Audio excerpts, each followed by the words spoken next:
Sweet. All right. Well, I think we'll get started. Maybe we'll get a couple more folks. It's nice to see you all. This is our last session of SQL and Python, and I heard it's towards the end of y'all's semester anyway, so everything kind of winding down or maybe winding up to finals and then back down. So what we're going to do for today's session is build on what we've been working on the last few weeks with our SQL, with our Python, try out using some of the visualization tools that are built into Hex. And there's kind of an iterative process of looking at what we can create, figuring out if we need some other data, going back a little bit to some of our SQL and Python, going back to creating some visualization. So we'll kind of talk through that workflow today. Cool. Slides working. Cool. So same, I think everybody's been here. So same Hex workspace that we're going to go through. So we're going to talk a little bit at the beginning about some kind of concepts about designing data visualizations. What does it mean to design a dashboard? What does it mean to design a report? How do we think about using interactive components in our dashboards? Hex has a lot of stuff built in, so we're going to use that. And as I mentioned, we're going to talk a little bit about how these tools kind of go on a bit of an iterative workflow with SQL and Python. So what we're going to do for our kind of lab session today is we're going to build on what we did last week. So in Hex, there's a week 4 thing that's basically a copy of everything we did last week. So don't worry if you didn't get everything, all the code and stuff working from last week. That's okay if you copy the week 4 thing.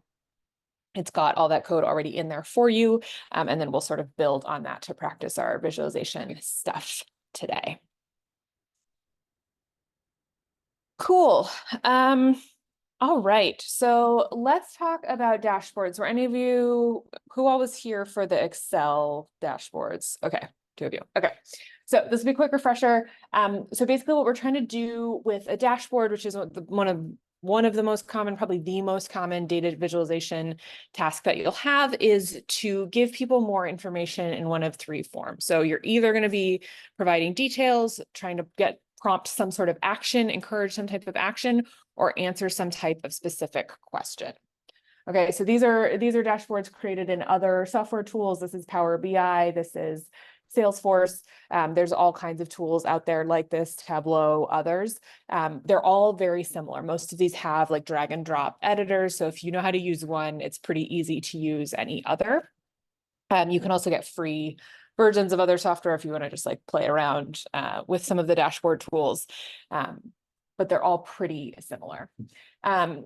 Just to touch briefly on dashboards and reports, this is like a common kind of question about like, what am I creating? Reports are kind of like an older school version of a dashboard, I would say. They're typically expected to be sort of included in a PowerPoint or printed out even, and they might include sort of more explanatory text about whatever it is that you've produced. I would say what I've mostly seen in the working world is that the line between a report and a dashboard is blurring, and I think it's actually most useful to give a little bit of text like you might in a report, but still include some of the interactive features of a dashboard. In Hex, we can go either way. You could do sort of like a writing heavy summary with a little bit of data, or vice versa, like all charts and filters. I think kind of like a sort of meet in the middle kind of path is usually where you want to end up for something that you're producing. So that's what we're going to do today. All right, just a quick refresher. This will be a refresher for those of you who are here for the Excel dashboard piece. But these are just a couple different ways that you can think of dashboards. What are you trying to accomplish with your dashboard? Okay, in some cases, what you're trying to do is just summarize information. You're trying to give people a single view. Maybe otherwise they would have to open up several different Excel sheets or several different charts or tabs to see what they want to look at. You can give them a summary view.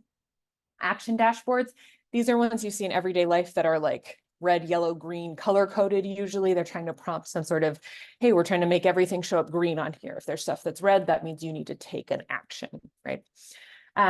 And there's also kind of a set of toolbox dashboards. So this is the idea where you're giving someone a lot of filters. You're leaning really heavily into the like filter interactive component so that somebody can kind of do their own analysis. You're typically doing that for an audience that might not have enough technical skill themselves to go in and write SQL queries or do an Excel pivot table or whatever, but still would be interested in diving into the data a little bit. So these really depend on your audience. This is just a quick sort of visual example that I like for how to think about these types of dashboards, right? So when you're driving a car around, there's some summary information that you just have all the time, you know, how fast you're going, how much gas is in your tank, et cetera. That's sort of a display, just a summary. You wouldn't want to have to look in different places for that information because you're driving. You just need to glance in one spot. This is where your lights are going to light up if something specific needs to happen, right? If a door is open, if you've got a low tire pressure, right? Any of those check engine lights, right? And they're going to come on red if it's like bad, something you need to check, or they're going to come on orange if it's something that you might be okay to drive for a while, but you might want to check soon, right? So this is sort of a color-coded thing. And then a toolbox dashboard, just a real life example, it would be like your Spotify or Apple Music account, right? You can filter through any genre, artist, album, whatever you want. Very kind of intended for user interaction, even though it's doing a little bit of the display for you. Okay. All right, so anytime you are doing any sort of visualization, dashboard, report, wherever it falls on that spectrum, these are a couple of the things you want to consider. Main thing you should consider is what's the main question that this is answering. Usually you're going to be doing a project like this because someone has asked you a question. And you might be creating multiple components, maybe writing several different queries, doing several different charts. You want to get really clear on what your specific question is, because that's going to help you later in the design phase.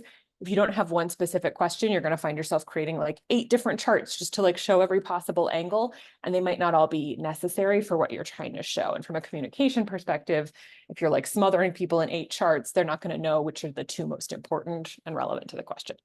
Okay, so we want to be thinking about our question. We want to be thinking, if this is, especially if this is an action dashboard, what are we trying to get people to do? So is there something that we should highlight in red or green, or how can we use color, layout, sort of display to highlight what we want people to do? You really want that to stand out if this is an action-oriented dashboard. And lastly, this may or may not be related to the first one, depending on the context, but if this dashboard is supposed to inform a specific decision, right? If it's supposed to propose a certain path forward, this is kind of what our dashboard will be doing in today's example. You just want to be really clear about what that is. Sometimes it's just in the labeling of your charts, right? Sometimes, like, it's not going to change much else about your analysis, but it might change the order where you display information, again, with color coding. So these are all questions that are useful to think about in the beginning, because if you don't think about these at the beginning, you can often do a bunch of extra work in the middle and then get to the end and find you don't actually need everything you've created. So that's what I recommend thinking about at the beginning. All right, this is, okay, I just wanted to do a quick refresher on data frames. This is one I wanted to show you. Yeah, okay.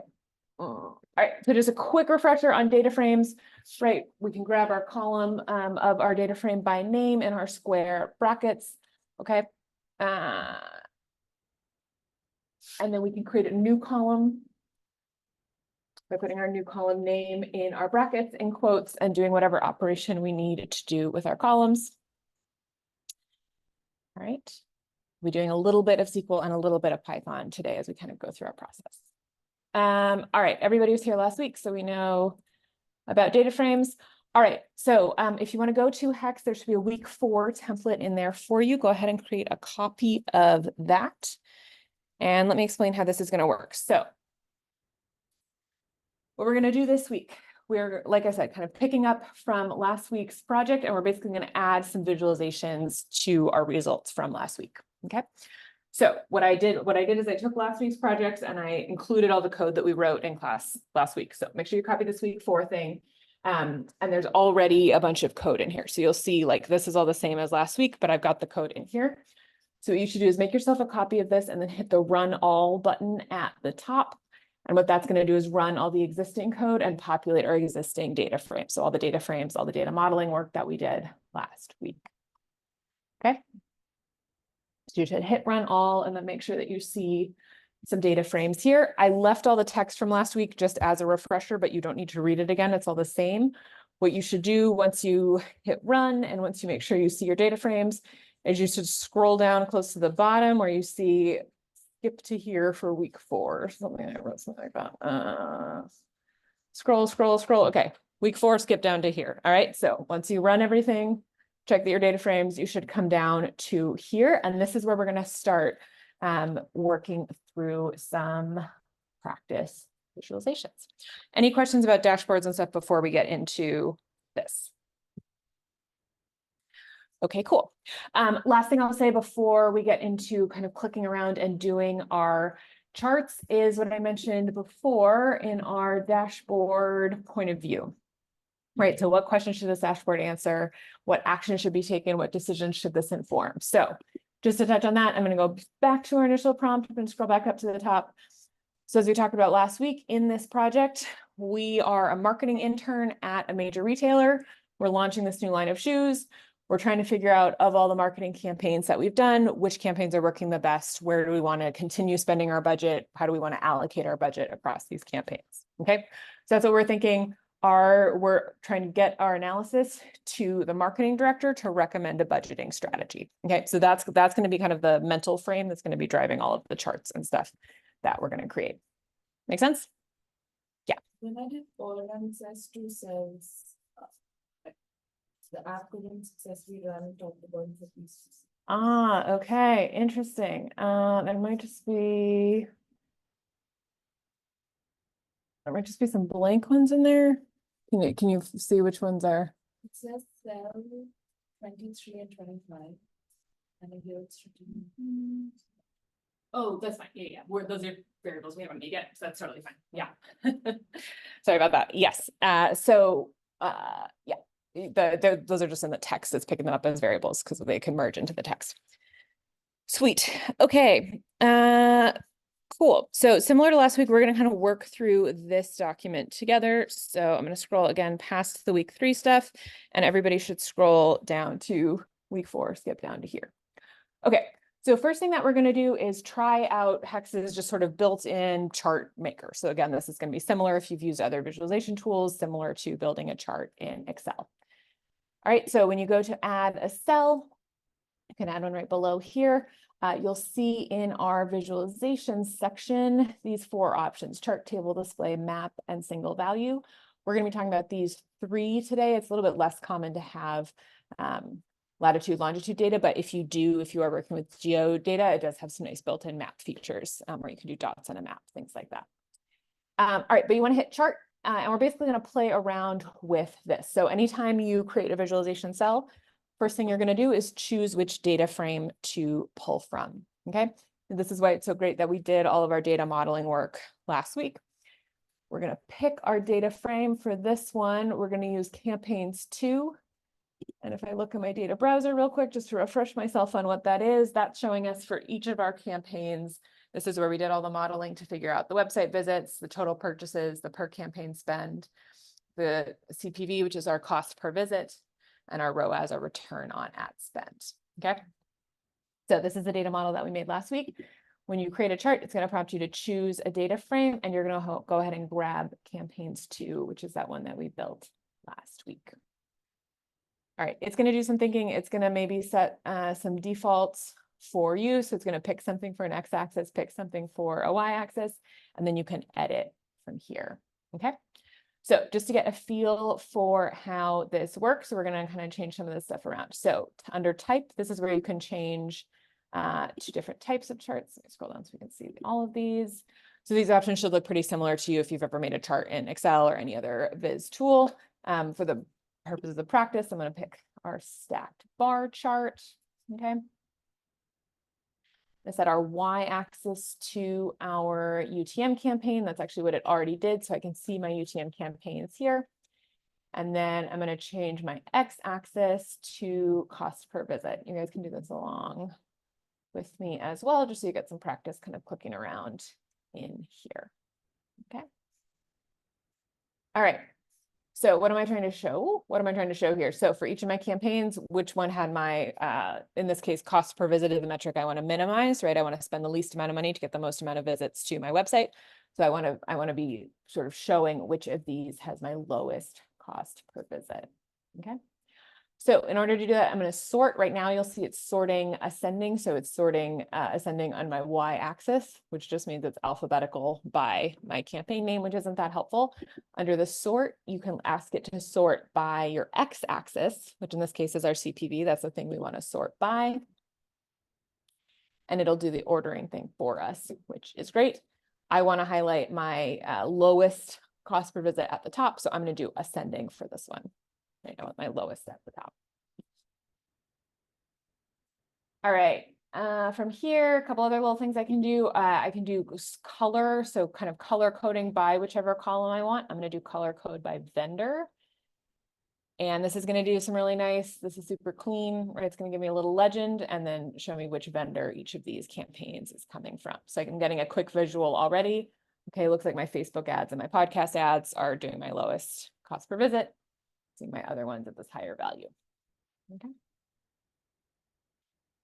All right, a couple other style things that I would recommend doing.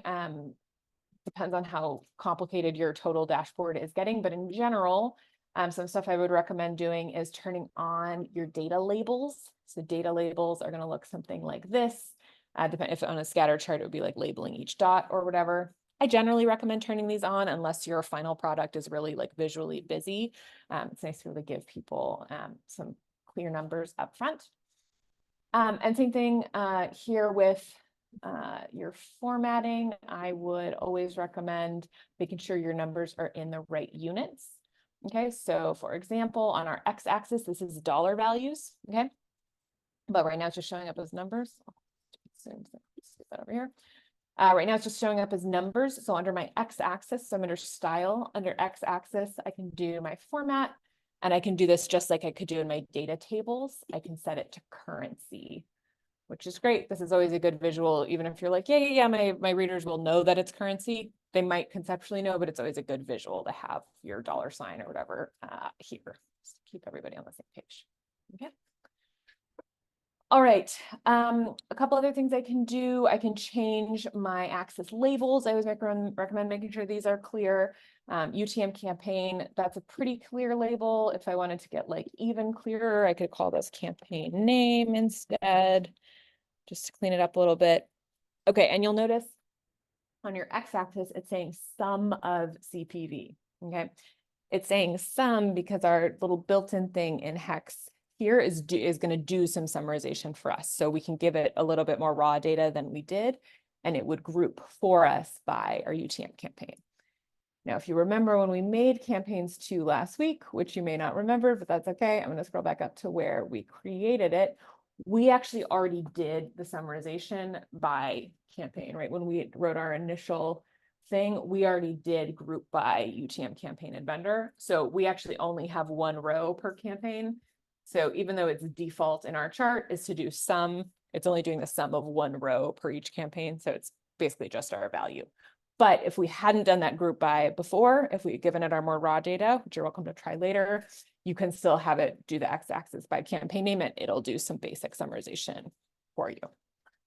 Okay, so that's just an explanation of what that is, because I don't need it to be, in this case, it's like not really the sum, or like that's not super clear. I'm just going to change this to say cost per visit or CPV. All right. And then the last thing you want to do is add a title to your chart. So cost per visit by by marketing campaign. It's tempting to skip the titles and the axis titles and stuff like that when you just want to like practice this. I would just recommend getting in the habit of typing in something legible there. It really helps with the final product. Okay. Got everything else. Okay, we did data labels. Okay, great. And then the last thing that you should do whenever you're creating a chart or something that you want to be included on your final product, in Hex, you have your little button add to app builder. So anytime you have a chart that you want to add to our final product version, I would recommend go ahead and click that. And then that will, when we toggle over to our app view, that will populate our chart in here in this view. So what we're kind of going to do throughout today's session is make a bunch of these visualization components, add them all to our app view, and then at the end we can come in and drag and drop these around, resize them, make a nice layout sort of final version. That's what we would present to our marketing director. Make sense? Any questions so far? All right, sweet. Okay. Cool. So does everyone have a chart that looks something like this? It's okay if you want a slightly different chart. Yeah.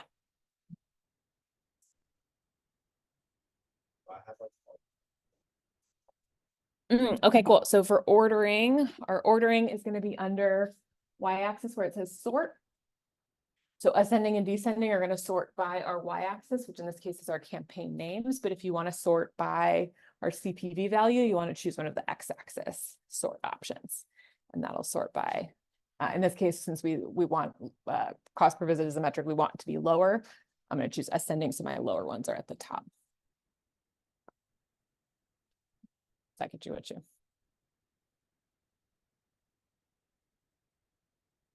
That makes sense?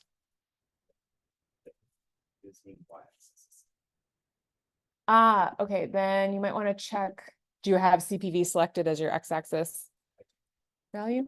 Yeah.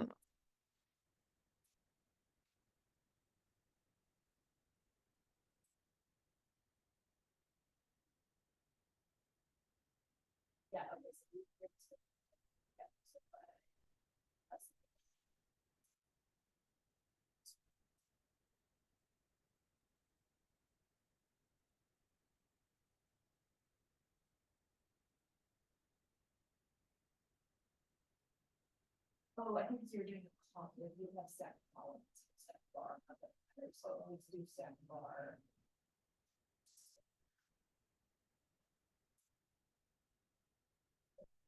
X-axis, y-axis should be our intent.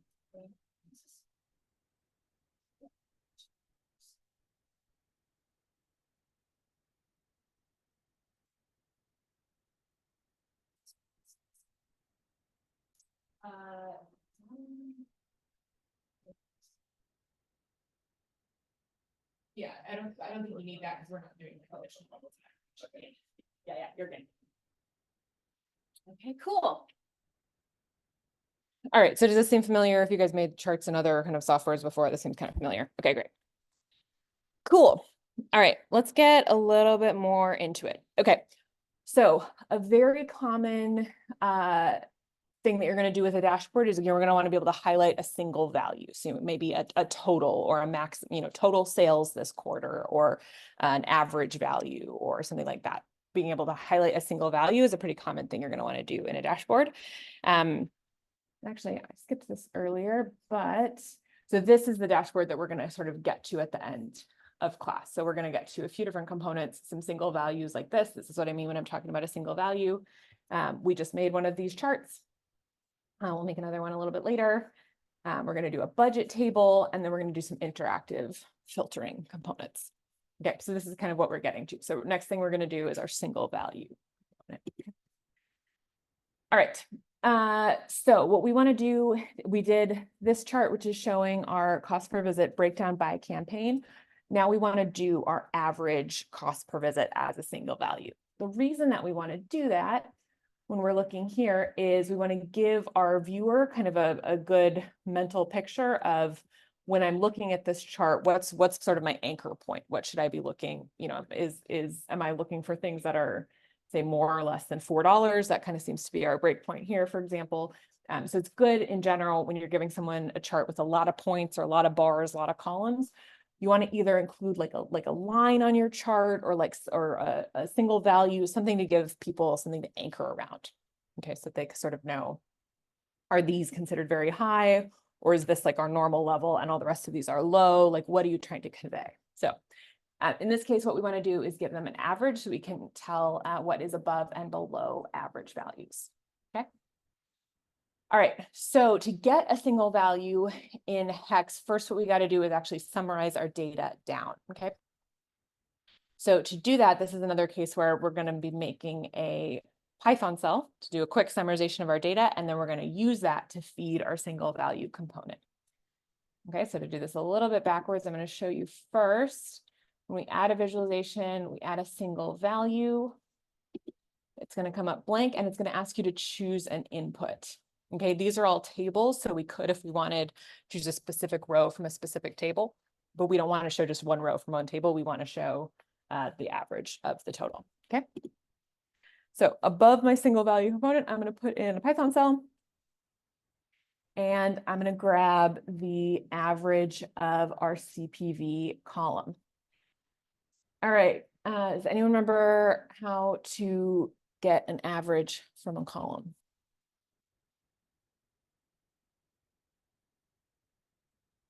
There's a pretty direct hint in the text. All right, so first thing we're going to do is refer to our column. Right, so I know from my table up here, I was dealing with my campaigns 2 data frame. So I'm going to grab my campaigns 2 data frame again here. I know I want to deal with my CPV column. Okay, so I'm going to do CPV. If I'm not sure if that's right, I can just type this part and run it and just see what it spits back. Okay, great. Those look like CPV values. Those look right. All right. Now I want to calculate my average. I gave you our little reminder, our dot mean. Mean is our average function. Okay, so dot mean. So all I need to do is add this little bit onto the end of my column. Add this here. Can run that and see what it gives me. All right, great. It's giving me 4.9. That sounds about right. And then the last thing that I want to do is I want to give this, I want to save this to a variable. I want to give this a name because it's something I'm going to refer to later. Anything I'm doing in Python or with a data frame that I want to refer to later, I want to give it a name. So all I'm going to do that is same thing we've done last couple of weeks. I'm going to give it a name here. So I'm going to call it average CPV. CPV equals. Okay, and all my equal sign is doing is assigning this to a variable. And then I can see down below, it's populated my variable name, average CPV, to tell me that that's a resource that I can use later. Okay, so once I have all that typed in, I'm going to run this just to make sure that my value saves. All right, great. All right, I could also do the median if I want. Dot median is also a function. Feel free to do that instead if you like. And then once I have this, now I'm going to go back to my single value, or you can add a single value cell if you haven't yet. Once you create it, it's going to come up blank, but you can go on your gear icon and then choose your input. Okay, so first it's going to show you all your data frames. We talked about that. We don't need those. But down at the bottom, it's going to show you any individual variable values that you've saved. And so now I see added at the bottom of my list is my new one, my average CPV. And it's even giving me a little preview of the number. So I can see it's 4.9. I can like remind myself that that's the one I wanted.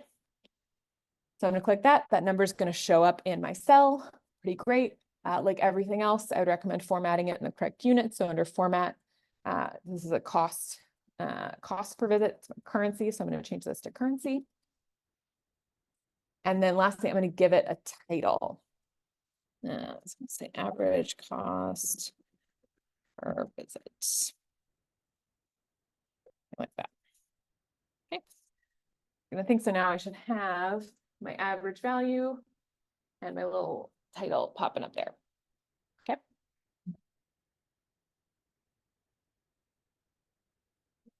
All right. Since this is a cell I want to end up on my final dashboard, I'm going to click my little add to app builder icon right here. Go over to my app builder and make sure it's showing up right here. We'll worry about the layout and stuff of this towards the end. Okay. All right. Did everybody get a single value cell showing up? Any questions about that? Any errors?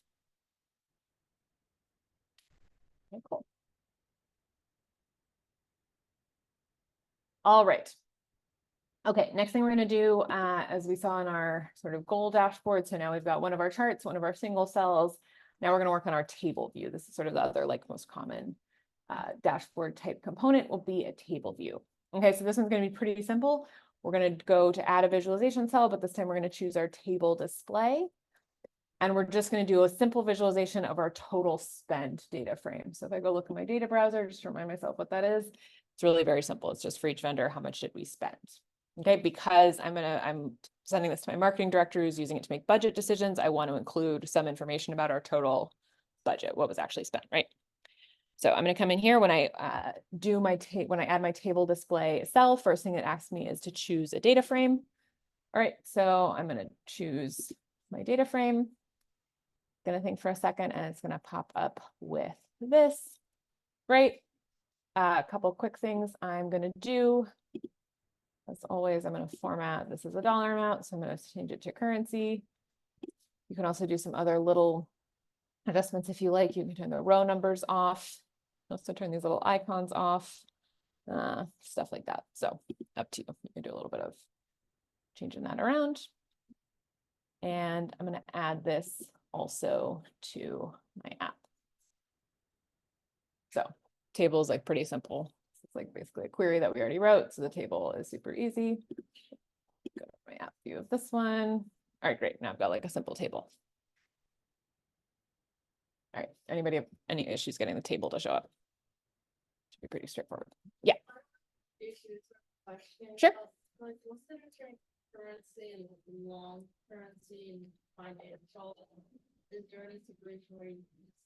Oh, it just depends on what you're doing. I mostly use currency. Financial will do, instead of a negative sign for a negative value, it'll do parentheses because that's just an accounting convention. So if you're working with a lot of accountants, you might use the financial convention, but just up to you and where you're working. Long currency, I think that's just if you're working with very large dollar numbers, it won't. I think the currency one might start shortening them. It might say like 100K instead of the number, because the numbers get very large.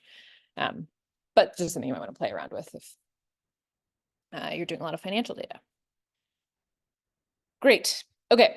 Super simple table. All right. So now we're going to get a little bit fancier with this. So as we remember, our sort of goal with our overall analysis for this project is to make a recommendation to our marketing director about what to do with our budget, right? So we don't want to just show our current budget. We want to show some sort of recommendation for, all right, here's how we spent our money last year. Here's how I think we should spend our money for the upcoming year. Okay. So looking at our analysis that we have so far, like a double. All right. So basically what we want to do is look at our chart so far. So our chart is showing us, at least from a cost per visit perspective, that our Facebook ads and our podcasts are our lowest cost per visit, right? This is bringing us the most website visitors for the least amount of money. And our Google ads and our influencer marketing are costing us a lot more per visit. Okay. So our initial budget recommendation using our like analyst brain is that we want to recommend that we stop spending money on these two vendors and we add up this money and divide it between Facebook ads and podcasts. So essentially continue the spend. This seems to be working fairly well. Take out this spend and divide it among those two sources. Okay, so essentially saying we tried 4 marketing channels, 2 seemed to work well, 2 didn't work so well. So we're going to take the budget from the 2 that didn't work as well and add it back into the budget for our 2 that did work. Okay. All right.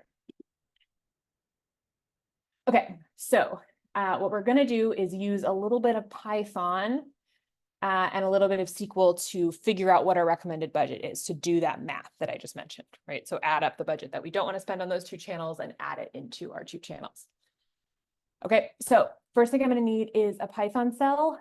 I give you a little bit of a hint here. You need 2 lines of Python to accomplish this. I'm going to give you the first one. It's here. You can copy paste it. What this line is doing, this is our filtered spend line. I'm going to copy this guy just so you can copy it out of the text and copy it into a Python cell down here. Let me just talk you through what this is doing real quick. So as you can see in green, it's grabbing total spend, which is the name of our total spend data frame. Total spend, it's looking at our vendor column and it's using this function is in, okay? And then it's giving it a list of 2 of our values that are in our vendor column. So it's saying of our data frame in our vendor column, where the value is in Google Ads and influencer marketing. So we're basically filtering for those 2 values. Grab the whole data frame where the vendor is one of those 2 values. That's what this line is doing. Okay. So I'm going to paste that line in. If you want to see what that looks like, you can type in filtered spend just by itself and run this cell again, and you'll see this is just 2 rows out of our data frame. Okay, that's all that line is doing. It's grabbing 2 rows out of our data frame. That's the kind of thing that you could try the hex magic thing on or Google around for like selecting rows from data frame. If you're doing this on your own, but this is the type of thing that you might end up with. Okay. All right, so now we have filtered spend, which is this information. So what I want you to do next is to figure out if we want to add up this total, divide it by 2 so that we have a value that we're going to add to our podcast budget and to our Facebook ads budget. What is that value? So your second line of Python should create a new variable that's going to be called, did I give you a name? New budget to add. Yeah, new budget to add. Okay, so you want a new variable with this name, new budget to add. And what that variable should do is add up this column in your, from filtered spend, just add it up and divide it by 2. Okay, because that's the amount that we're going to add to each of those other 2 vendors. Okay. So you can do it in the same cell or you can do it in a new Python cell. If you want to create a variable called new budget to add, take the sum of this and divide that by 2.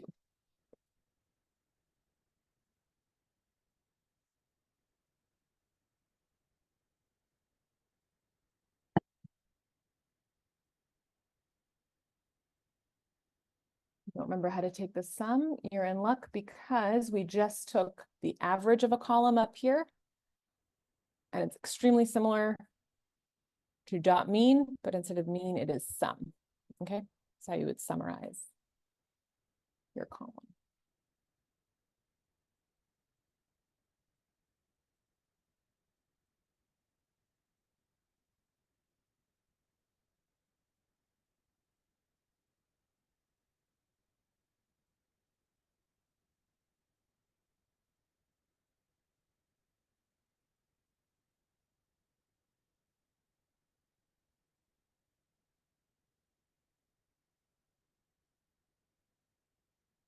All right, does anybody think they know what our new budget to add is?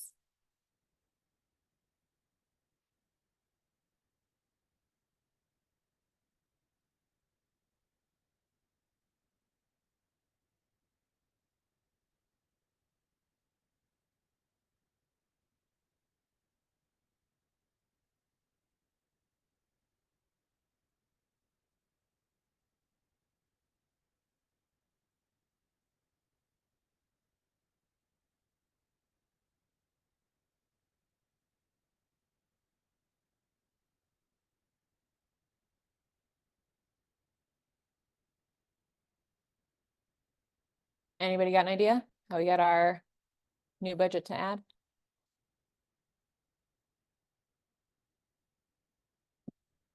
Okay, let's step through it a little bit. I'm going to do this in a new Python cell just so we can see it. All right, so I know that I want to add up this column and divide it by 2. All right, so as usual, I'm going to try to break this down. So first thing I know is I need that column. So my data frame is called filtered spend. And my column is called spent amount. Great. All right, so grab my column. Make sure that's spelled right, that runs. Okay, great. All right, next thing I want to do is I want to add up this column. So like I mentioned, adding up the column is very similar to taking the mean of the column. I'm just going to do my column and then dot sum instead of dot mean. Okay, so I'm doing dot sum. Next to my column, let's run that. Again, I can hit the little run guy right here, or I can do Command Enter on my keyboard. Okay, dot sum, great, it's giving me a sum. And I want to divide it by 2. So all I'm going to do is divide by 2. Super simple. And then I'm getting 40K-ish instead of 80K-ish. So something I divide by 2 did the right thing. And then last thing I want to do is save it to a variable. How did I save it to a variable before? Just give it a name and then equals in front of whatever my calculation is. So I'm going to use, this is my little variable name up here. So I'm going to type that in, do my equal sign. Okay, so all this is doing is it's taking this little calculation that we did. This calculation is saying, hey, go to filtered spend, take the sum of the spent amount, and then divide that total by 2. And then save that value to our little variable name, which we called new budget to add with underscores. Okay. Then I'm going to run this cell, make sure that runs. Great. And then again, if I want to like print out my variable and just make sure it is what I think it is, I can just give it the name again and run this cell. And then it'll just print out my value. So I'm seeing that it's saved. It's 41,000. Great. Got that piece of information saved in here. Okay. All right. So this 40,000 we want to add to our budget for podcasts and for Facebook ads so that we get our new recommended budget. Okay, so to do that, we're going to switch to SQL. Okay, so this is like switching back to sort of the simplest tool that you can use. So you want to grab all the data from our total spend column, and we want to add a new column that's going to be called recommended budget. okay? Our recommended budget column is going to use a case statement, which we used last week. Remember, the case statement looks like this. So you've got your select. In this case, we'll probably have select star and then comma, and then our case statement. But our case statement is going to look like this. It's case when, and then some condition, usually like column equals something, column in something. Then what value should you grab? Else, some other value. So in the case where it doesn't match this condition, what value would you want? End, just the end of our case statement. Close our parentheses, and then as column name, like we would do for any column, just what name would you want that column to be? And then what we're going to do is add this variable that we just made, our new budget to add. We can add that onto our budget value if we just enclose it in curly brackets. So if you got an error when you ran your whole thing through before, it's because it was seeing this as a variable name in the curly brackets and it was trying to find a matching value and it didn't exist yet. Okay. All right. So, but let's kind of like step through this a little bit. So first thing you want to do is select all the data from your total spend data frame. So go ahead and create a new SQL cell and select all the data from your total spend data frame. That should be a super simple, quick query. Anybody want to shout out how to get all your data from your total spend data frame?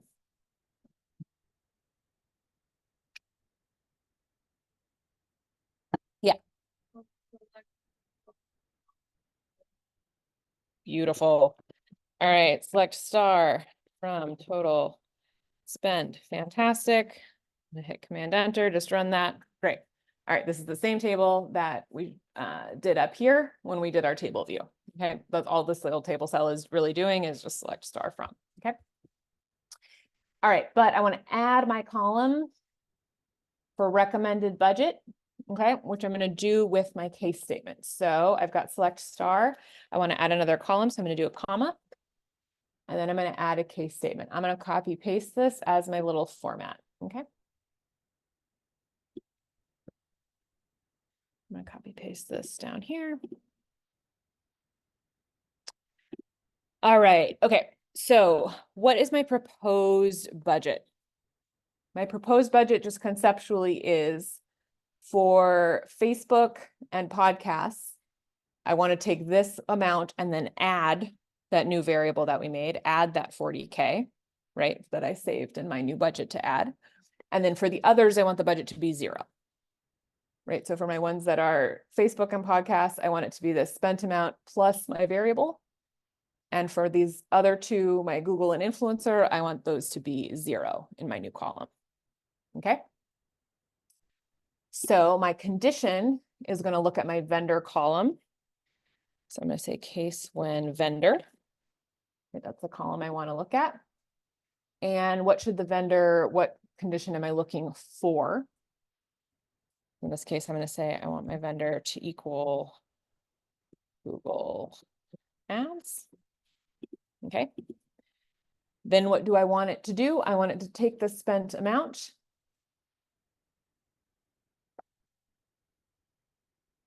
We need to add our extra budget, but I'm going to come back to that in a second. I want it to grab the spent amount, and otherwise I want it to be 0. Okay.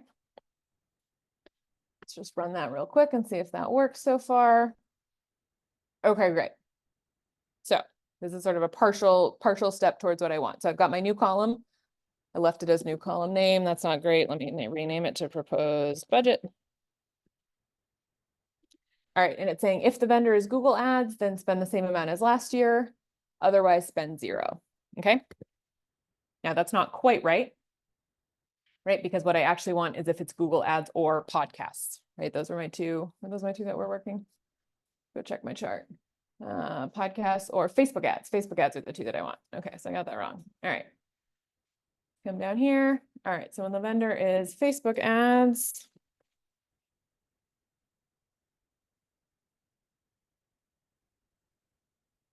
or vendor equals podcasts, spell. All right, then I want to grab the spent amount and otherwise 0. Okay. Let's come down here. All right, now how's my proposed budget column looking? It's saying Google, $0, Facebook ads, same as last year, influencer marketing, 0, podcasts, same as last year.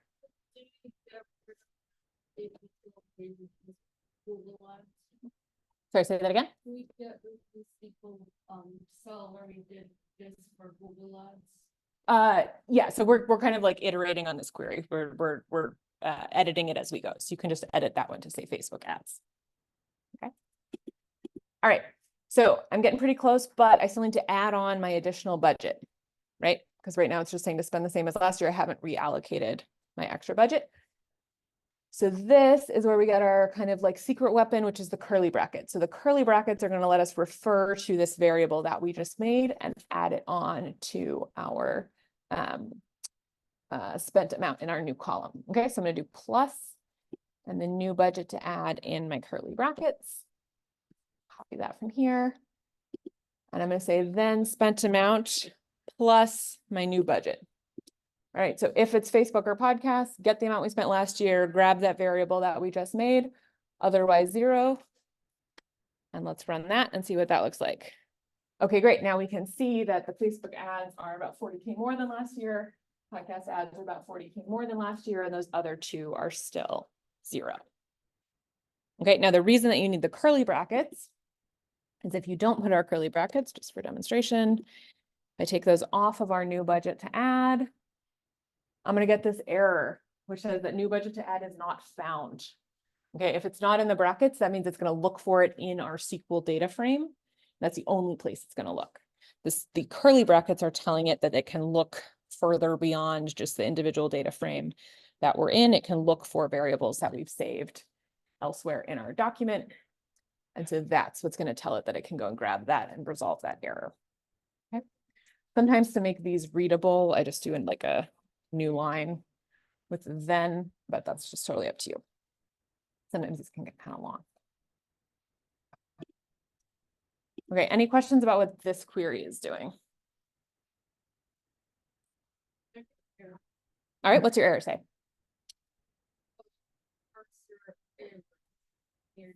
Oh, I forgot else. Ah, okay, great. There you go. Very good. Give that a try. Yep, your case statement is always going to need case when something, then something, else something, end. Okay. All right, any other errors? Everybody get a column with proposed budget? Okay, sweet. All right, cool. Okay, great. So we've got our proposed budget, and then I want to give this one more little tidbit, which is I want to give it a percent change column. Okay, so we can consider spent amount is basically this year's budget. Proposed budget is what I'm proposing for next year's budget. And I also want to include a column that's percent change. How much is the budget changing? Okay. Percent change is, what is this? I think it's just current value.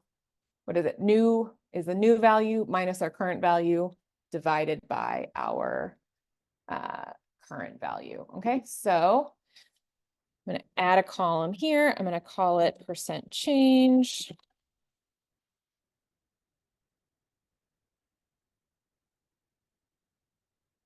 All right, and we're just going to do some basic math. So what you want to do is your proposed budget minus your spent amount, that whole thing divided by your spent amount. That's going to give us our percent change.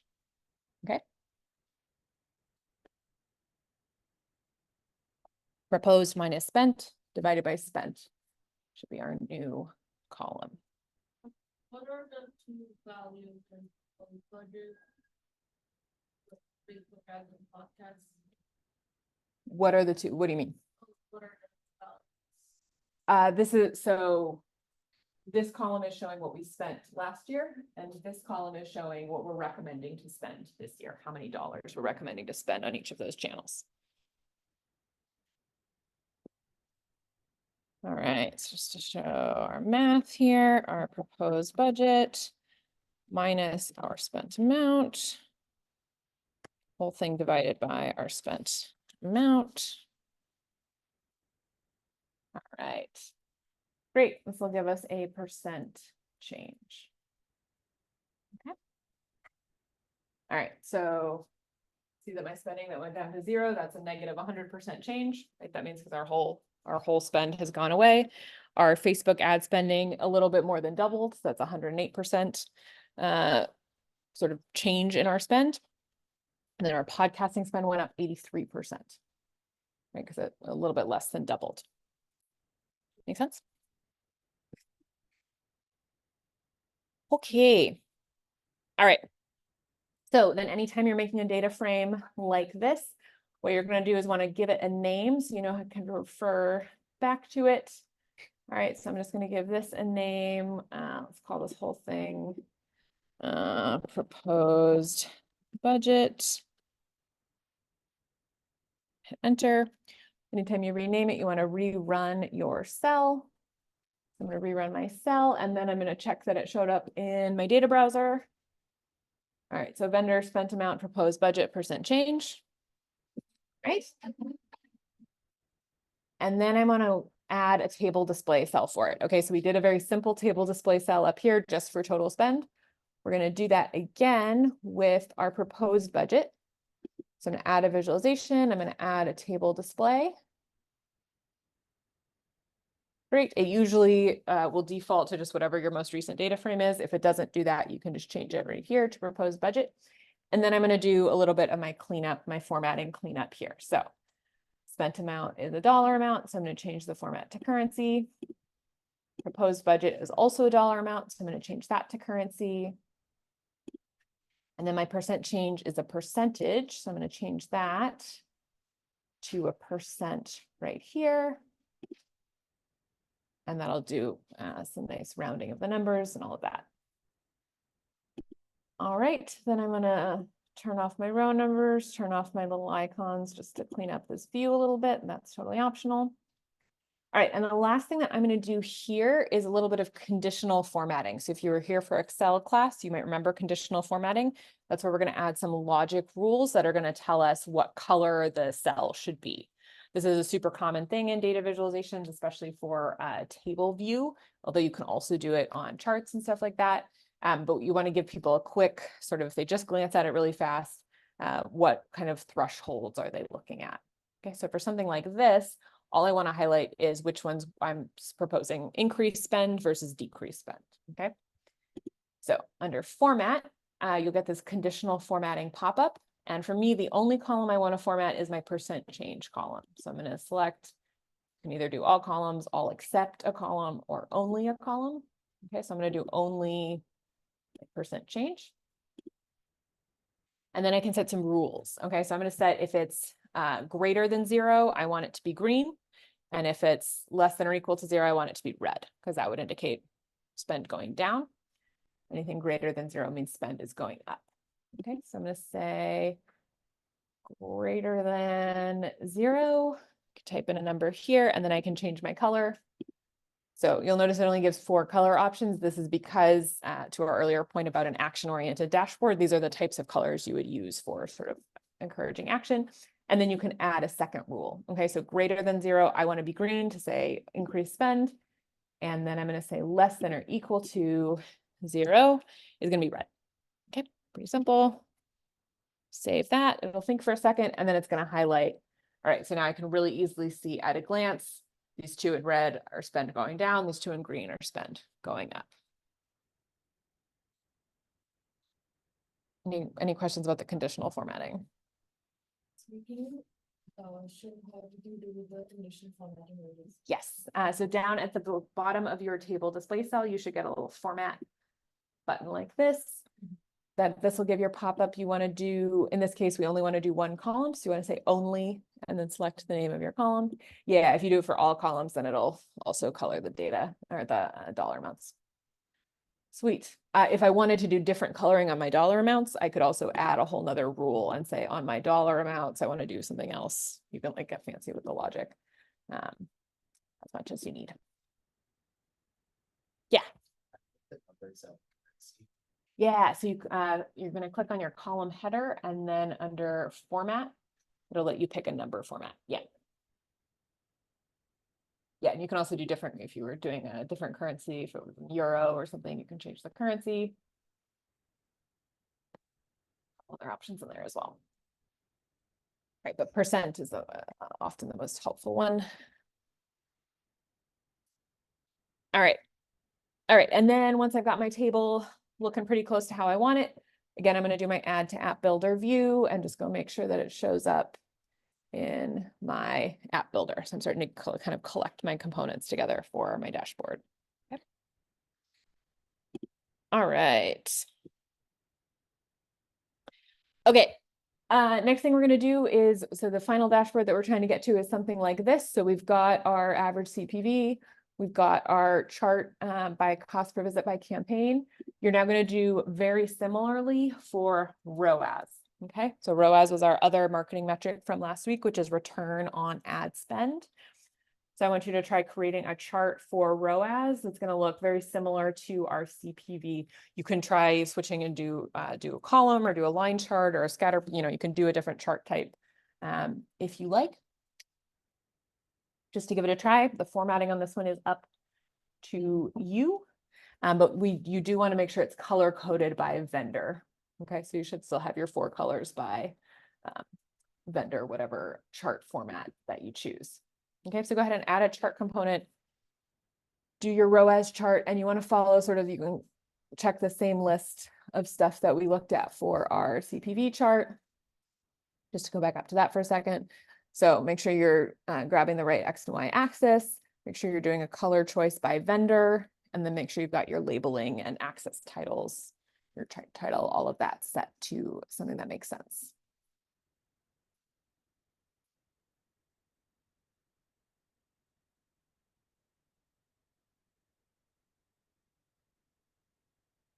I'm gonna give you all a minute to do that. Let me know if you run into issues or questions.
Are we using the proposed budget table? So we want to make a chart about ROAS. So if we look at our proposed budget table and the columns available, none of these columns are about ROAS, right? So we're not going to use this table. We're going to use our table that has our ROAS information.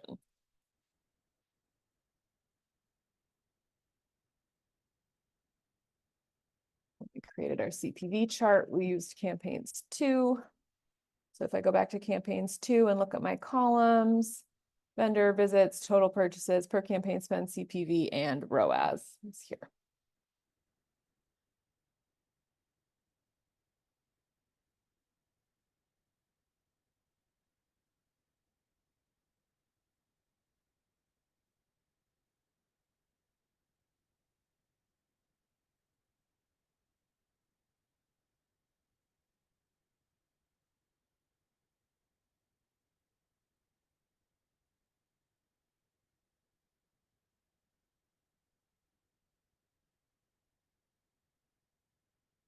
whatever chart you pick, just make sure you're grouping by campaign. So it should be, it doesn't have to be a bar chart like this, but it should have our campaign names like our CPV one does on one of the axes.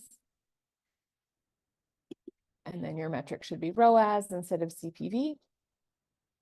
And then making sure under style that you're grabbing your vendor to color by vendor. Okay, so we're getting these 4 colors. But it's totally okay if yours is a different chart type. That's totally fine.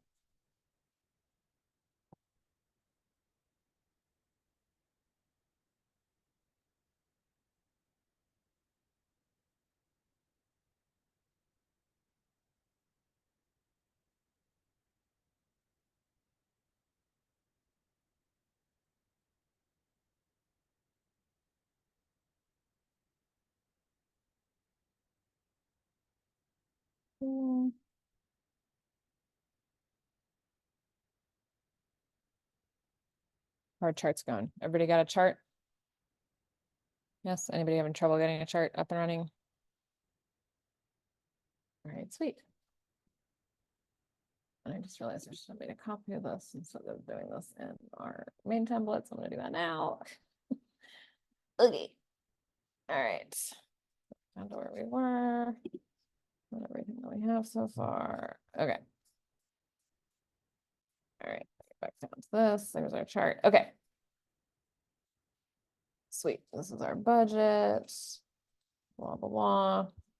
Okay, chart for rows. Okay, great. And then the next thing that we want to do here to make our final dashboard symmetrical.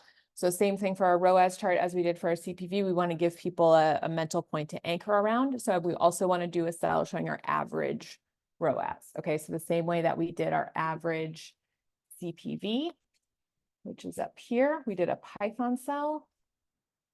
Okay, which is up here somewhere. All right, we did a very simple Python cell where we just said, we're going to give this variable a name. We're going to grab the column that we're interested in, and then we're going to do .mean to get our average. That's how we got our average CPV. You're going to want to do a cell very much like this for your average ROAS. Okay, so you should have a variable that's something like average ROAS, or you can do median if you prefer, average or median ROAS, and then you should be grabbing your ROAS column and then doing your .mean function. What's up? You got a question? Yeah. All right, so which column were we taking the average up to get to? We want to get to our average ROAS. What column do we need to grab from campaigns 2? I go to my data frames. ROAS. Beautiful. I can basically have something very similar to this. I'd want to give it a different variable name, but I would just want to swap, instead of looking at my CPV column, I want to look at my ROAS column. Okay, so I should have a line of code that looks very much like this, but instead of CPV, I've got my ROAS, and then I should give it a different variable name.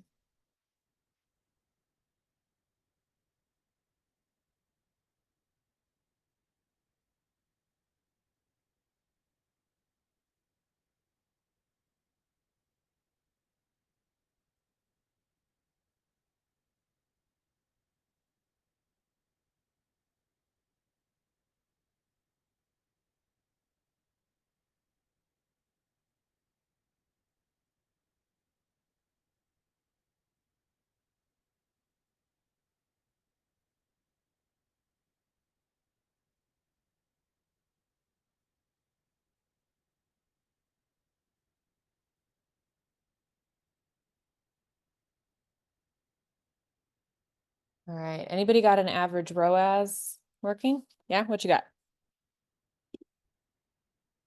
Great, what'd you got for the Python that you got?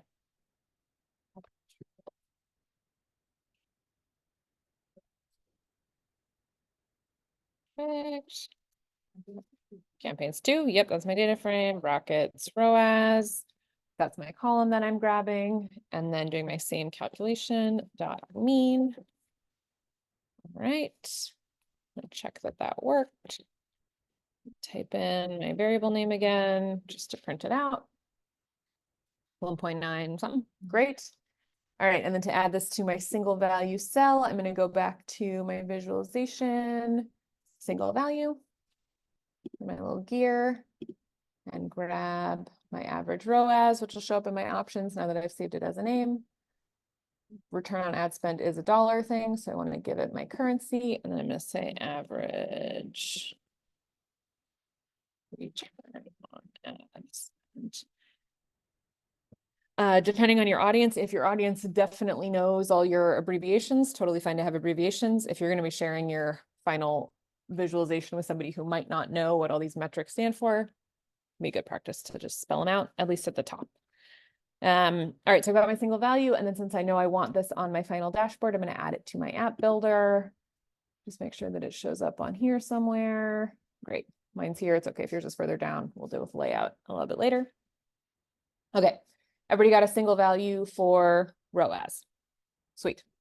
Okay, cool. All right, so if we look at the visualization that we're aiming towards, we got our kind of top components here, right? Already built. Okay, we've got our recommended budget. All right, so the last chunk that we're going to add to our dashboard is an interactive component. Okay, so interactive component, I think I have a slide about this somewhere. Okay, so here's what interactive components are going to do in your dashboard. There's a bunch of different options for these, and they're going to let your end user kind of select what they want to see, basically. So again, if you were in the Excel class, this is very similar to filtering on a pivot table or using slicers in that final dashboard session that we did. But these are all the different ways that you can let your user interact with your dashboard. Hex actually has quite a few of these options. A lot of other data visualization tools will only let you do like a drop down or a date select, but we can do a lot of different options. In this case, we're going to start with multi-select, which is one of kind of the most straightforward filters. So that's essentially going to give our end user a list of things that they can select from, and it'll filter down any data that we set to look at that filter based on what they've input. Okay, but you can imagine we could also have them typing in a number or typing in a search term, something like that in another use case. Okay.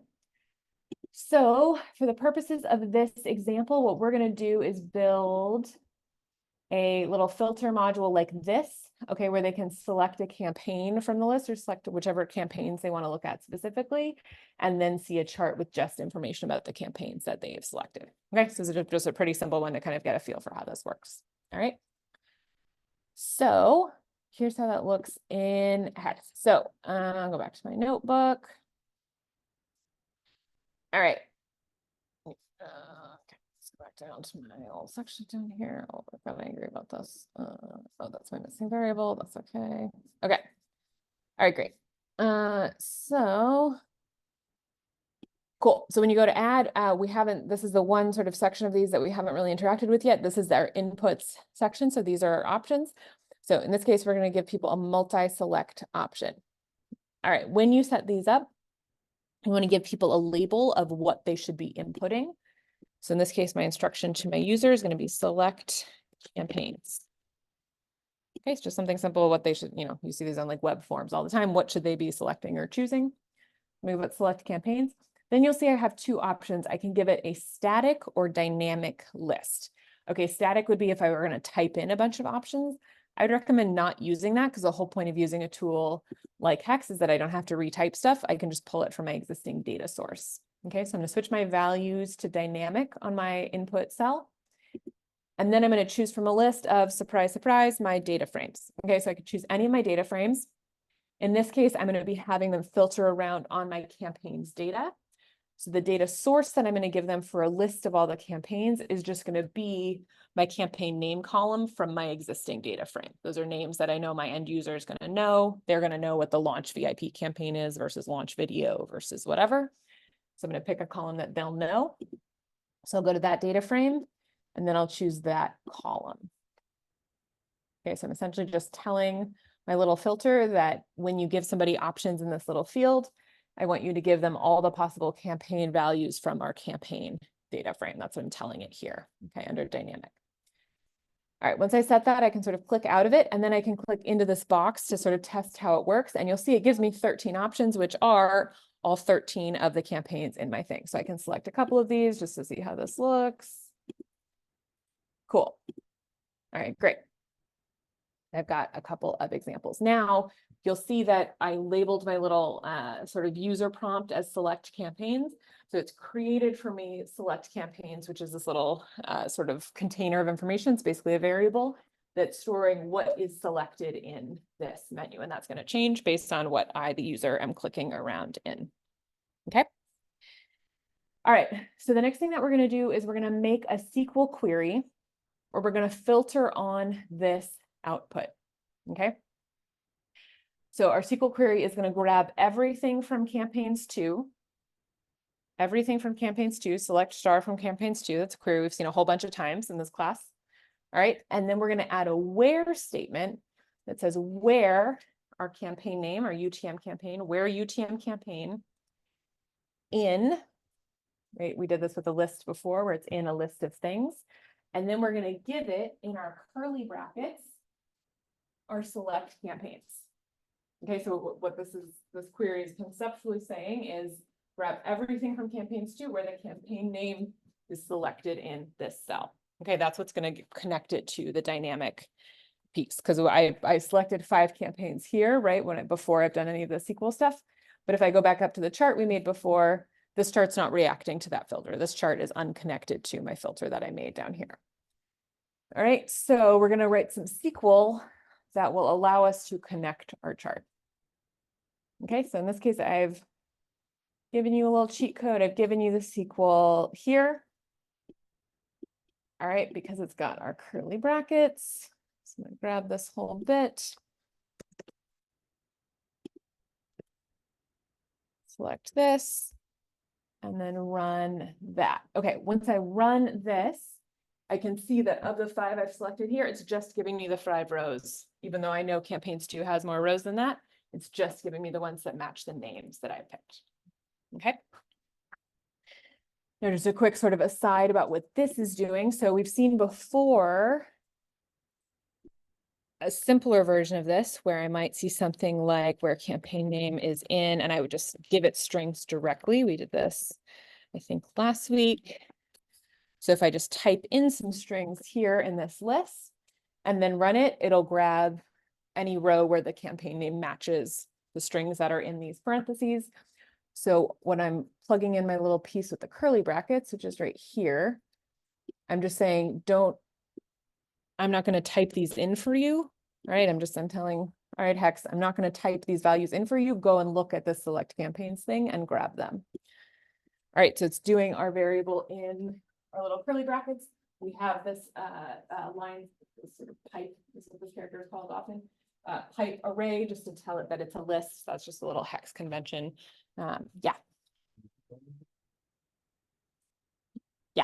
Yes, absolutely. So when you go to add your input cell, you're going to want to hit multi-select from adding your input as your cell type.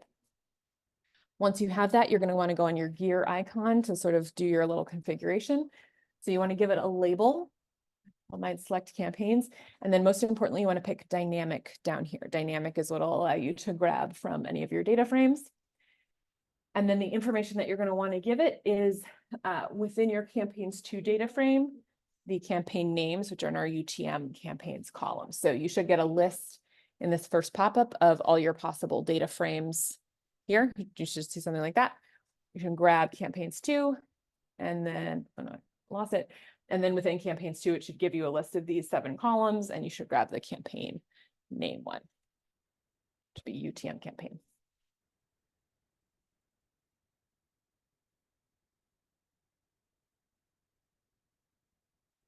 Did that work?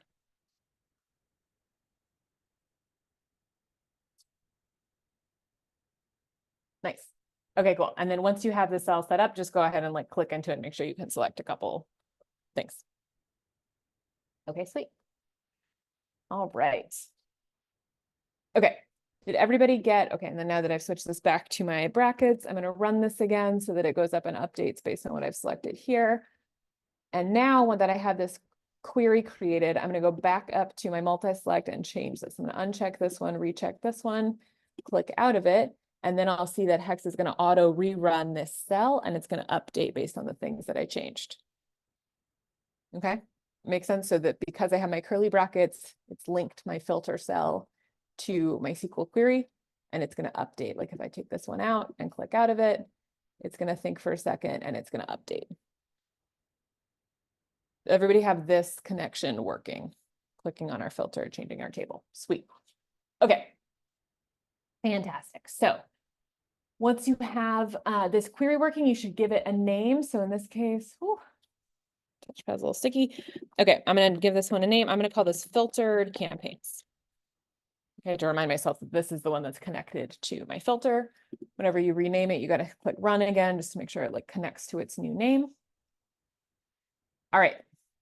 And then all we're going to do is we're going to go grab the chart that we made before, our CPV chart. So this chart that we made before, we're going to go grab that cell, make a copy of it, and bring it down to the bottom of our hex doc so we don't have to do all our configuration again. So I'm going to scroll back up to my CPV.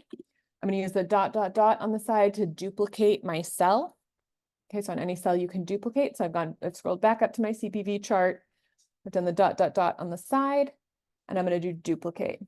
All right, very cool. It's going to make another cell that's exactly the same. And then I'm going to move this cell down to the bottom where my filter is. So again, with the ... I can do move down. I'm going to have to do that a few times to get my cell down below my filter. The reason I have to move it down below my filter is because the hex cells are going to run in the notebook view in order. So I have to have it below, like logically after my filter one in order for it to be able to use my filter as a source. All right, so I'm going to scroll this down, click this a few times. There's a keyboard shortcut for this also. But scoot this down a few times. And then once we get this down to the bottom, we're going to change our data source so that instead of pulling from campaigns 2, this is going to pull from the new data frame that we just made, which is called filtered campaigns, which is our one that pops up here. Okay.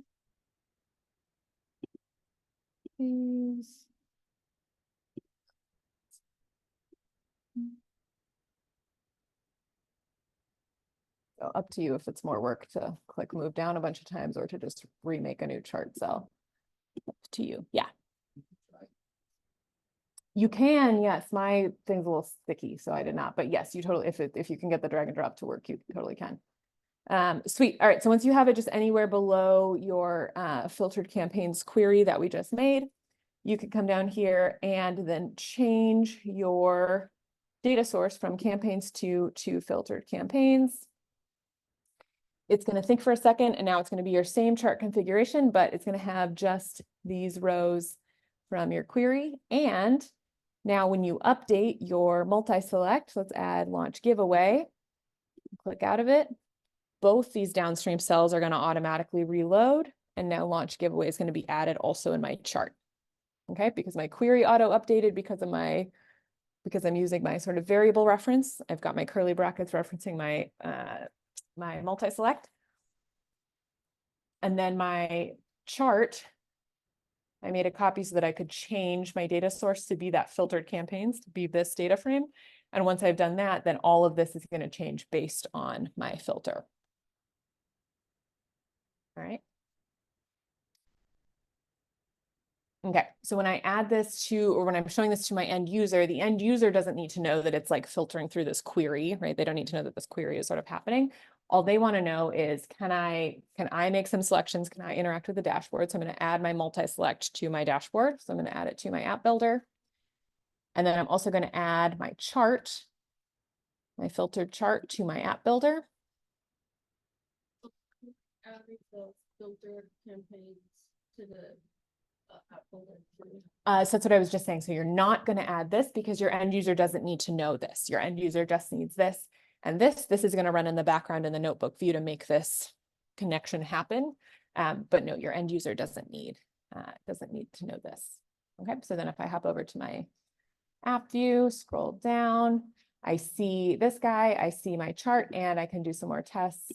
Let me get rid of a couple of these, click out of it. It's going to think for a second and my chart reloads. Pretty nifty, right? Pretty cool. All right. Excellent.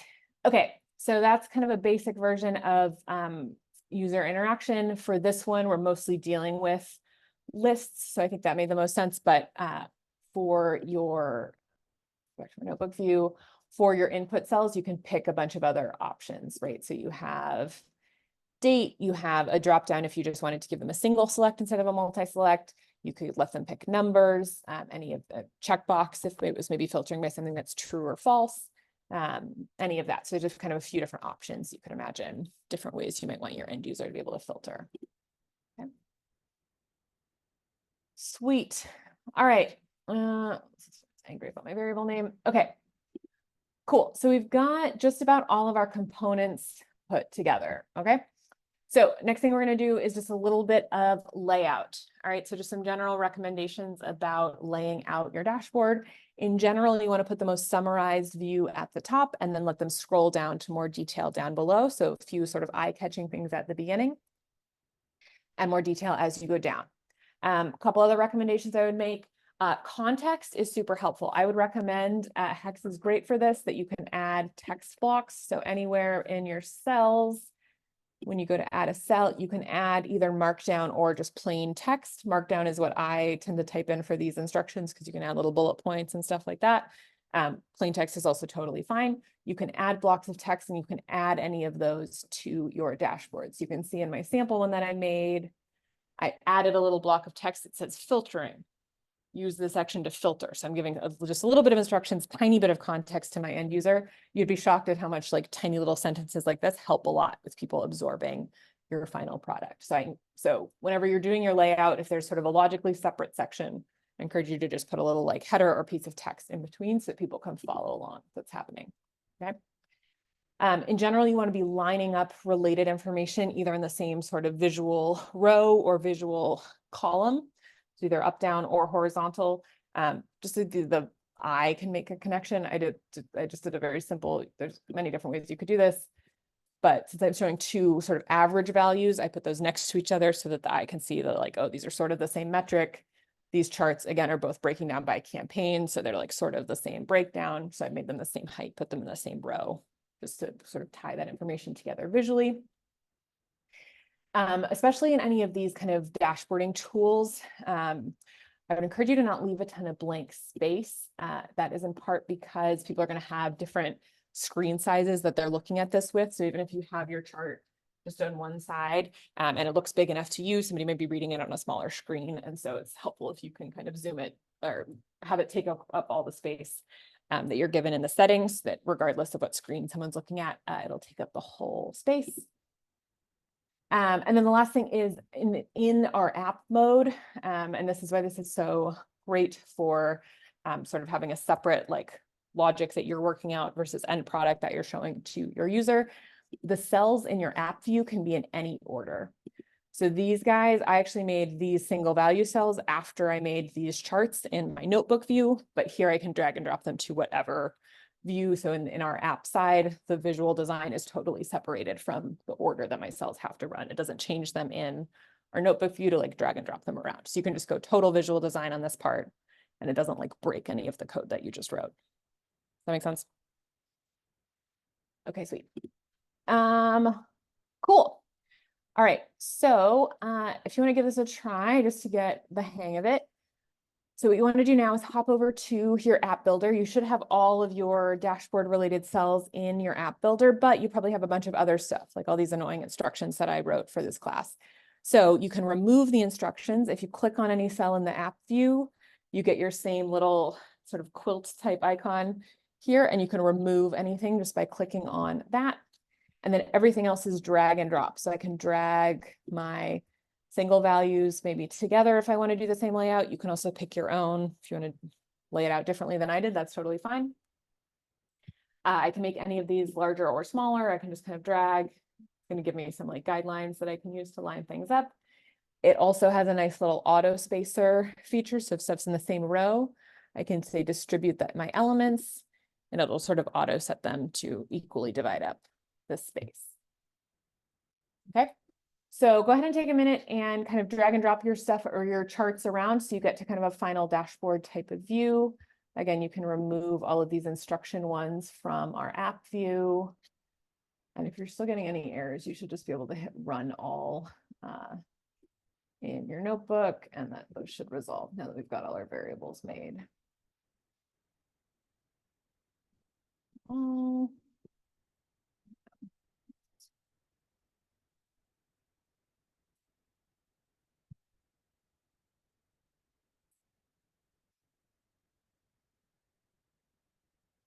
This one. Builder. Yeah, just play around with this. In this case, I'm going to remove our spent amount table because we have the same information in this table, but just with some added columns. To keep it simple for my end user, I'm going to remove that guy. These instructions. Might make my multi-select a little wider, use up my whole width.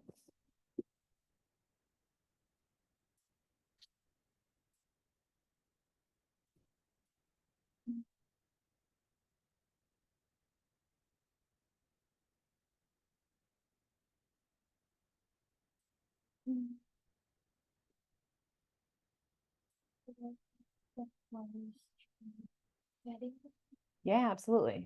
So yeah, and from any of these, it'll give you some good toggle stuff. So view and notebook will hop you back over to the notebook view.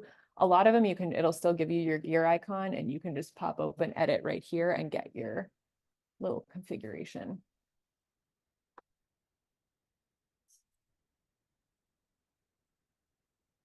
You could also do this as a column if you want. It would just switch the X and Y.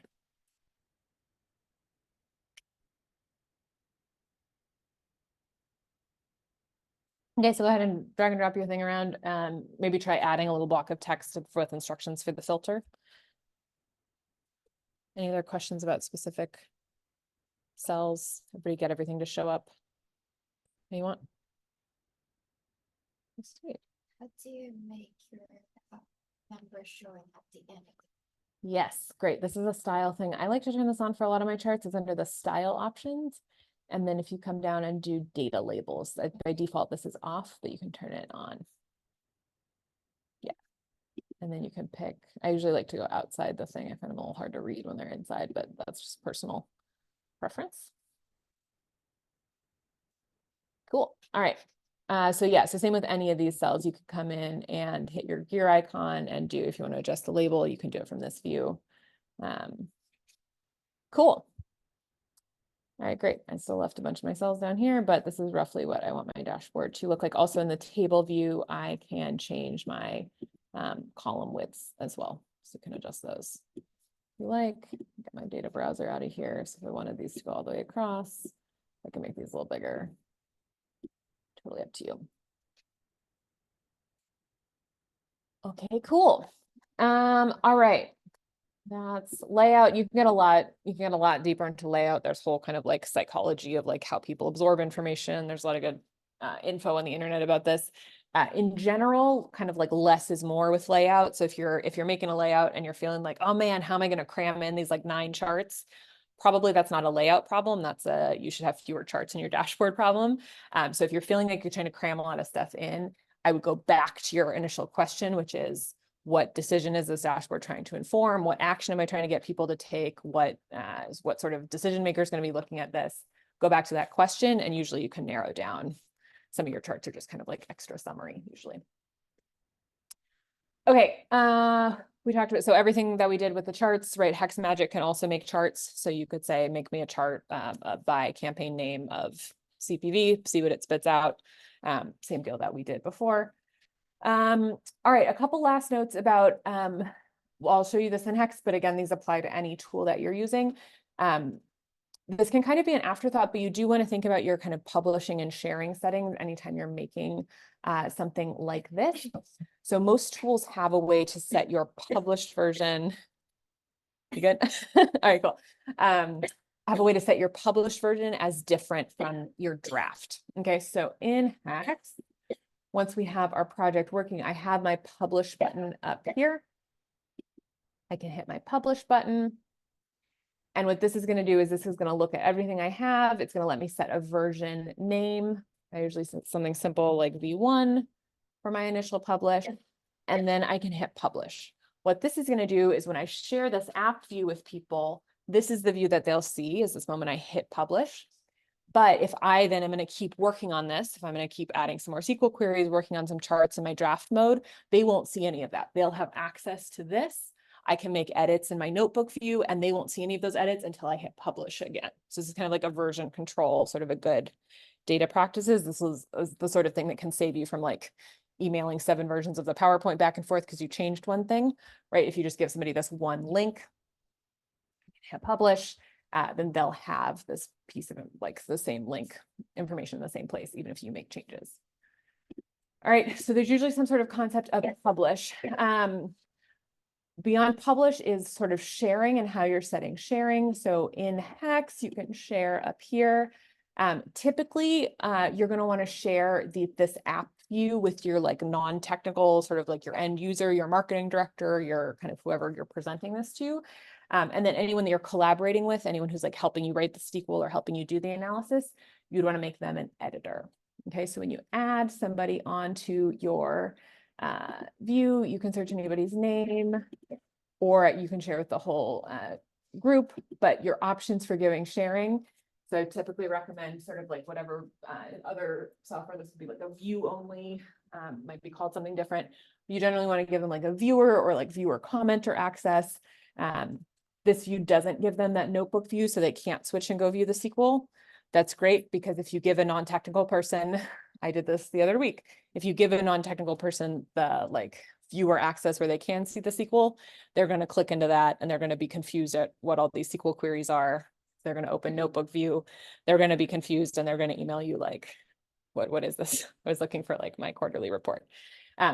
So in general, non-technical users, you don't want to share the sort of technical stuff, but you can do like sort of Google Doc type editing with multiple people in a doc like this.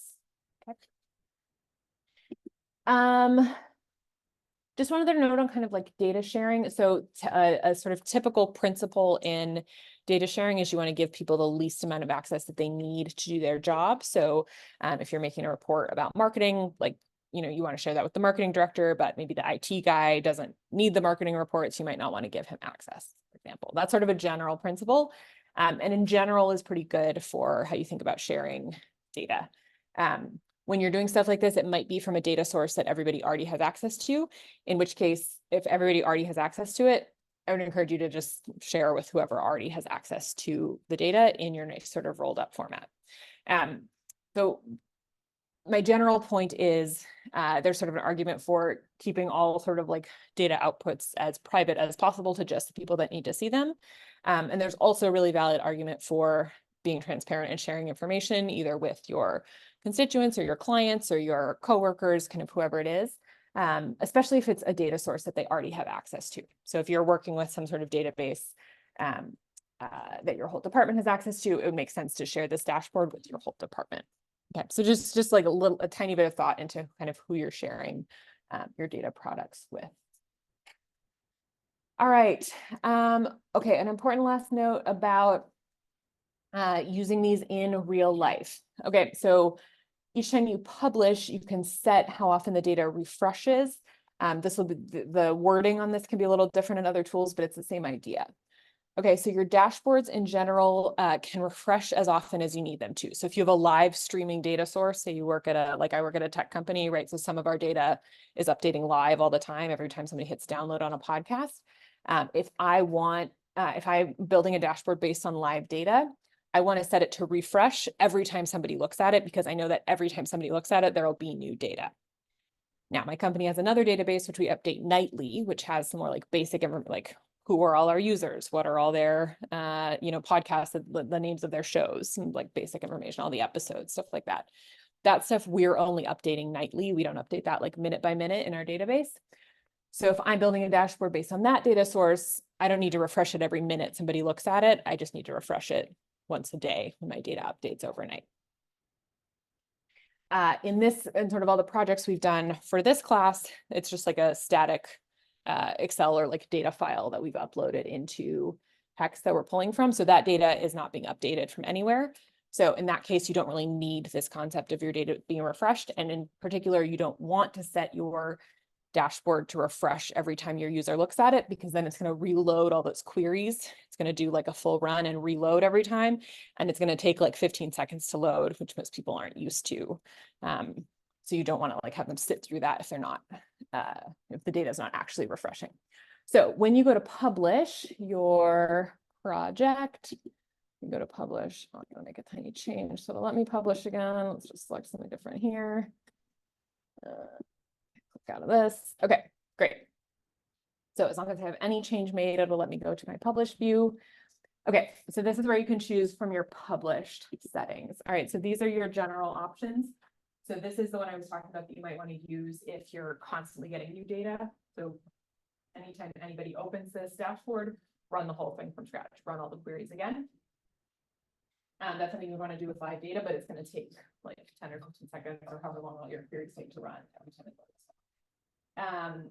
If your data is static, like we have, then just the fact that I've published it now and I've run it now, that's fine. It doesn't need to rerun like basically ever unless I like re-upload my data. So it's fine to set it to like not refresh. And this is sort of your middle option. A really common setup is data that'll update nightly, maybe sync from another database or something like that. If that's the case, you want to rerun if stale. That's usually what I set these to in my day job. And then if you do that, you can pick how long stale is. And I usually set this to like 1 day instead of an hour. Okay, so just in general, just you want to be cognizant of how often is my data source updating, and you always want your dashboard or report to be updating on roughly the same frequency. All right, cool. So yeah, so go ahead and publish your app. Go ahead and go to publish view and like give it a publish. You can set it to just show results from publish. But give that a try. If you have any cells that are giving you an error, like my text one, you can just delete that one. It may or may not let you publish with an error. But go ahead and try publish. And then also, if you've already done publish, you should share your sheet, either somebody else in the class or share with me in the app view so you can see what that looks like. And once you've published, you'll get this little pink button up in the upper right, which will show you what your live published app looks like. The reason that's cool is when you go to that, it'll pop it open in a new tab. And this will show you, this app view is the view that anybody you've shared that app only view with is going to see. So they're going to see sort of this cleaner. It's gotten rid of all like it's gotten rid of all like our sidebars, all our like options, all our settings, all our notebook, right? It's gotten rid of all of that. And it's just our kind of final product, whatever we want to present to them, which is kind of cool. So usually your workflow would be, you do all your stuff, you hit publish, and then you would kind of go and look at this published view to say, does this all show up how I want? Is everything showing in this view? In this case, I left a bunch of text cells in here. I might decide that looks messy. And I could go back in here. I could remove a bunch of these from my app. Let's remove these guys. Do stuff. And then as soon as I make those changes, I'm going to publish my changes here. This is my pretty standard workflow. I just make myself a quick note, like cleaning up the view. Everything will rerun. I can hit publish again. And then if I go to my tab where I have my published view here, all I need to do in this, so I gave this URL to somebody. This is how they look at my dashboard. Next time they open this link or next time they refresh this tab, they'll see all my changes. They don't need to like have a fresh version of anything. They don't need to know that you made any changes. They'll just see them automatically as soon as they open it. How do we share the link of our published data? Yeah, great. So once you publish, you should get a little pink icon up in your upper right corner. Up here, if you click that, it'll pop open in a new tab. And then you can copy paste this link to share with anybody. If you share it with a specific user in Hex, in here. If you share it with a specific user, they'll also get an email that you shared with them. So if anyone wants to share yours with me, you can look up my name in here. I guess I won't come up under myself. You can look up Rachel in here and you can share it with me. I'll get an email that you share with me. And similarly, you can do public share. So if you were working on maybe like a class project or something you wanted to add to sort of like if you're making like a data portfolio for yourself, you can do a sort of share to web link similar to Google Docs, right? Like anyone with a link can see it. You could turn that on and then grab the link to your published app. And that's what you could share. Yeah. It says like the option to essentially run text one and these cells have errors. Cool. Yeah. So if a cell is having an error, it might be that one with the one with the instruction text that I had. You can just delete that cell and then go back to publish and it'll publish. Yeah. Or you can just publish with error. Yeah, you could do that too. It'll just pop up with a little. Do we just give you app only access or can we? Yeah, so for the purposes of this example, let's say I'm the marketing director. So in that case, you'd want to give me your app only, not just your, all your SQL, because I wouldn't necessarily want to see that or know what to do with it if I don't have the SQL knowledge. All right. Cool. Okay, great. All right, any questions about sort of publishing data, sharing, refreshing, any questions about any of that stuff? Okay, sweet. All right.